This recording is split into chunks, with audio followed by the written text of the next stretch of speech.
හරි පුතේ අපි මේ ප්‍රශ්නේ කතා කරමු. මේ ප්‍රශ්නේ අහලා තියෙන්නේ බැකෝපාය අණු කියලා තමයි අහලා තියෙන්නේ. මොකද්ද? බැකෝපාය අණු කියලා තමයි අහලා තියෙන්නේ. මේ බැකෝපා කියන්නේ මොකද්ද? බැකෝපා කියන්නේ සරලව කිව්වොත් ඖෂධීය ගුණ තියෙන ජලජ පැලෑටියක් තමයි මේ බැකෝපා කියන්නේ. ඒ කියන්නේ මේකේ මොලේ ක්‍රියාකාරීත්වය වර්ධනය කරන්න පුළුවන්. අය අපේ හැම මොලේ ක්‍රියාකාරීත්වය වර්ධනය කරන්න පුළුවන්. අය මානසික ආතතිය අඩු කරන්න පුළුවන්. අය මතක ශක්තිය වැඩි කරන්න පුළුවන් ඖෂධීය ගුණ තියෙන ජලජ පැලෑටියක් තමයි මේ බැකෝපා කියන්නේ. ඒ කියන්නේ සරලව කිව්වොත් ඖෂධීය ගුණ තියෙන ජලජ පැලෑටියක් තමයි මේ බැකෝපා කියන්නේ. හරිද? සාමාන්‍ය බැකෝපා වල මවුරට ගිනි කොන දිග එංගලන්තය. හරිද? මවුරට තමයි ගිනි කොන දිග එංගලන්තය. අය මේක හැදෙන්නේ මිරිදි ආශ්‍රය ජලාශවල.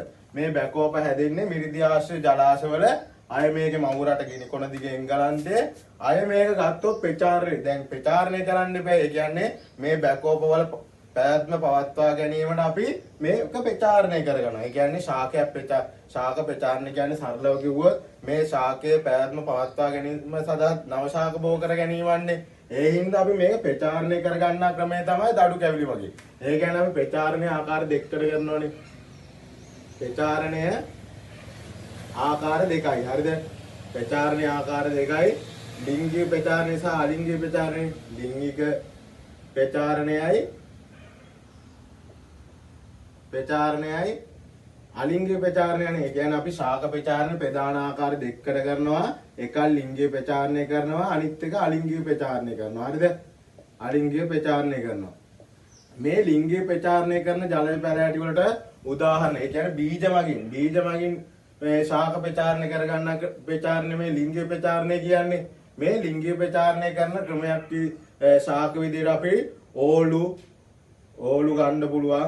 අය නෙළුම් එහෙම මේ පැලෑටි ගන්න පුළුවන්. හරිද? සාමාන්‍යයෙන් වැඩිපුරම අපි ජලජ පැලෑටි ප්‍රචාරණය කරගන්නේ මේ අලිංගික ප්‍රචාරණය කරන. ප්‍රචාරණ ක්‍රම මගින්. හරිද? එකක් තමයි දඩු කැබිලි මගින්. දඩු කැබිලි වලින් තමයි අපි මේ බැකෝපා ප්‍රචාරණය කරගන්නේ. හරිද? බැකෝපා ප්‍රචාරණය කරගන්නේ දඩු කැබිලි මගින්. හරිද? අය දඩු කැබිලි මගින් ප්‍රචාරණය කරගන්නවා. කැබුම්ම ප්‍රචාරණය කරගන්නවා. හයිඩ්‍රිල්ලා වැනි ජලජ පැලෑටි ප්‍රචාරණය කරගන්න මේ දඩු කැබිලි මගින්. හරිද? අය අපි මේ අලිංගික ප්‍රචාරණ ක්‍රමයක් විදිහට අය භාවිතා කරනවා දාවක. දාවක වලට උදාහරණ ගත්තොත් වැලිස්නේරියා, සැජිටේරියා ඒ වගේ ජලජ පැලෑටි ගන්න පුළුවන්. හරිද? වැලිස්නේරියා, සැජිටේරියා වැනි ශාක ජලජ පැලෑටි ගන්න පුළුවන්. හරිද? දැන් අපිට වචනයක් එනවා මොකද්ද ජලජ පැලෑටියක්. මේ හැමතැනම කිව්වා කැබුම්බා ජලජ පැලෑටිය, අය වැලිස්නේරියා ජලජ පැලෑටිය හැම එකම මේ මොකක්ද ජලජ පැලෑටියක් කියලා කියන. මොකද්ද මේ ජලජ පැලෑටියක් කියන්නේ? මේ ජලජ පැලෑටියක් කියන්නේ සරලව කිව්වොත් ඔයා පොකුණක් ගන්නකො. ඔයා සරලව හිතන්නකො පොකුණක්. මේ පොකුණේ ඒ කියන්නේ දැන් අපි කතා කරානේ මේ හැමෝම මේ බැකෝපා කියන්නේ ජලජ පැලෑටියක්. ඒ කියන්නේ ඖෂධීය ගුණයක් දෙන ජලජ පැලෑටියක් තමයි මේ බැකෝපා කියන්නේ. මොකද්ද මේ ජලජ පැලෑටියක් කියන්නේ? සාමාන්‍ය ජලජ පැලෑටිය සරලව ගත්තොත් ඔයා පොකුණක් ගන්නකො. පොකුණක් හිතන්නකො. මේ පොකුණේ සමහරක් වෙලාවට පාවෙමින් වැඩෙනවා. ඒ කියන්නේ එකක් තමයි පාවෙමින් වැඩෙන පැලෑටි තියෙනවා. පාවෙමින් වැඩෙන පැලෑටි තියෙනවා. හරිද? වැඩෙන පැලෑටි තියෙනවා. අය තියෙනවා මේකේ ගිලිලා වැඩෙන පැලෑටි තියෙනවා. ඒ කියන්නේ නිමක් නැහැ පැලෑටි තියෙනවා. අය නිමක් නැහැ පැලෑටි තියෙනවා. අය තියෙනවා අය පිටතට නෙරා වැඩෙන පැලෑටි තියෙනවා. පිටතට නෙරා වැඩෙන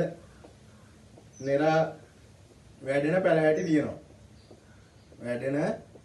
තියෙනවා. ඒ කියන්නේ සරලව කිව්වොත් ජලයේ පාවෙමින් නිමග්නව පිටතට නෙරා වැඩෙන පැලෑටි තමයි මේ ජලජ පැලෑටියක් කියන්නේ. ඒ කියන්නේ ජලජ පැලෑටියක් කියන්නේ සරලව කිව්වොත් ජලයේ පාවෙමින් නිමග්නව පිටතට නෙරා වැඩෙන පැලෑටි. ඒ කියන්නේ ජලයෙන් පාවෙමින් වැඩෙන පැලෑටි තියෙනවා, නිමග්නව පැලෑටි තියෙනවා.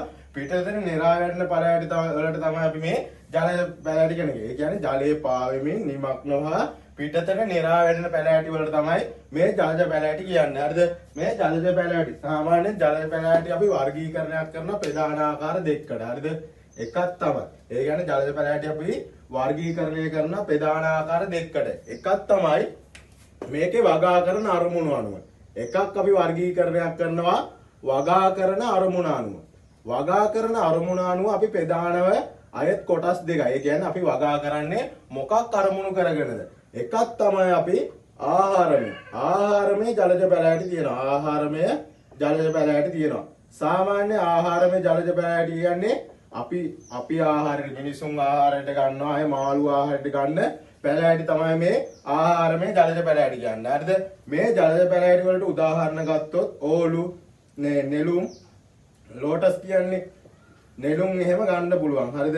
මේ ආහාරමය ජලජ පැලෑටි වලට උදාහරණයක් කිව්වොත් නෙළුම් එහෙම ගන්න පුළුවන්. හරි ලෝටස් වලට තමයි මේ නෙළුම් කියන්නේ. හරිද? මේ අය එකක් පරිහරණය වගා කරන අරමුණ අනුව විසිතුරු ජලජ පැලෑටි. විසිතුරු ජලජ පැලෑටි. ඒ කියන්නේ අලංකාරය අරමුණු කරගෙන වගා කරන පැලෑටි තමයි මේ විසිතුරු ජලජ පැලෑටි කියන්නේ. හරිද? විසිතුරු ජලජ පැලෑටි වලට උදාහරණ ගත්තොත් වැලිස්නේරියා, අය සැජිටේරියා, අය මේ හයිඩ්‍රිල්ලා වගේ ශාක ගන්න පුළුවන්. හරිද? දැන් මම මොකක්ද කිව්වේ මේ ජලජ පැලෑටි ප්‍රධාන ආකාර දෙකකට වර්ගීකරණයක් කරනවා. එකක් කිව්වා මම මේ මොකද්ද? එකක් කිව්වා වගා කරන අරමුණ අනුව. අනිත් එක තමයි මේක වැඩෙන පරිසරය අනුව. මේ ජලජ පැලෑටිය වැඩෙන පරිසරය අනුව. වැඩෙන පරිසරය අනුව අයත් ප්‍රධාන ආකාර තුනයි.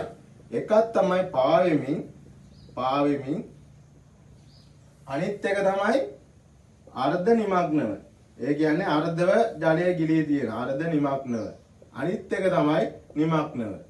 එයා පූර්ණ වශයෙන්ම ගිලී තියෙන පැලෑටි. හරිද? මේ පාවෙමින්කට උදාහරණ ගත්තොත් ජපන් ජපර, අය මේ සල්වීනියා, පිස්ටියා වගේ ශාක ගන්න පුළුවන්. හරිද? අය අර්ධ නිමග්නව ගත්තොත් නෙළුම් වගේ ශාක ගන්න පුළුවන්. නිමග්නව ගත්තොත් කෙකෙටියා, කැබුම්බ වගේ ශාක ජලජ පැලෑටි ගන්න පුළුවන්. හරිද? දැන් මේකේ ප්‍රශ්නේ අහලා තියෙන්නේ බැකෝපා කියන. ඒ කියන්නේ ඖෂධීය ගුණයක් තියෙන ජලජ පැලෑටියක් ගැන තමයි අහලා තියෙන්නේ. හරිද? බැකෝපා හොඳට මතක් තියාගන්න ඖෂධීය ගුණ තියෙන ජලජ පැලෑටියක් තමයි මේ බැකෝපා කියන. ඒ කුඹුරුවල් වල ආශ්‍රිත එහෙම මේ පැලෑටිය හැදෙනවා. හරිද? අය මේ ප්‍රශ්නේ අහලා තියෙන්නේ 6 වෙනි ප්‍රශ්නේ අහලා තියෙන්නේ බැකෝපා යනු කියලා තමයි අහලා තියෙන්නේ. පළවෙනි එක දීලා තියෙනවා කරදිය ජලජ ශාකේ. කරදිය නෙමෙයි මේක මිරිදිය. කියන්නේ මිරිදිය ජල ශාස්ත්‍රිතවයි මේ ශාකය හැදෙන්නේ. ඒ හින්දා පළවෙනි එක වැරදි. දෙවෙනි එක දීලා තියෙනවා මිරිදිය ජලජ ශාකය කියලා. ඒක තමයි හරි. දෙවෙනි එක තමයි හරි. හරිද? තුන්වෙනි එක දීලා තියෙනවා ඇගිල්ලන්ට දෙන ලබන ජීවී ආහාරයකි. ඇගිල්ලන්ට දෙන ජීවී ආහාරයක් නෙමෙයි. හරිද? මේක ජලජ ශාකය. කියන්නේ ඖෂධීය ගුණ තියෙන මිරිදිය ආශ්‍රිත ප්‍රදේශවල හැදෙන ජල පැලෑටියක් තමයි මේ බැකෝපා කියන්නේ. සාමාන්‍යයෙන් බැකෝපා ප්‍රචාරණය කරගන්නේ මේ දඩු කැපිලි මගින් තමයි ප්‍රචාරණය කරගන්නේ. හරිද? ඒ ටික මතක් තියාගන්න. ඔය ජලජ පැලෑටි වල ප්‍රචාරණය කරගන්න ක්‍රමය, හැදෙන පරිසරය, ඒ වගේ ඒ කියන්නේ පාවෙනද, අර්ධ නිමග්නද, ආය ගිලී වැඩනද කියලා ඒ ටිකයි මේ ජලජ පැලෑටි වල දැනගන්න ඕනේ. හරිද? මේ වගේ ප්‍රශ්නයකට උත්තරයක් දෙන්න. අය තුන්වෙනි හතරවෙනි එක දීලා තියෙනවා කියුල් ජලයේ වැඩෙන ආහාර මත්ස්‍යයක් නෙවෙයි පැලෑටියක්. ඒ හින්දා හතරත් වැරදි. අපිට උත්තරය ආව දෙක. පස්වෙනි එකත් බලමු.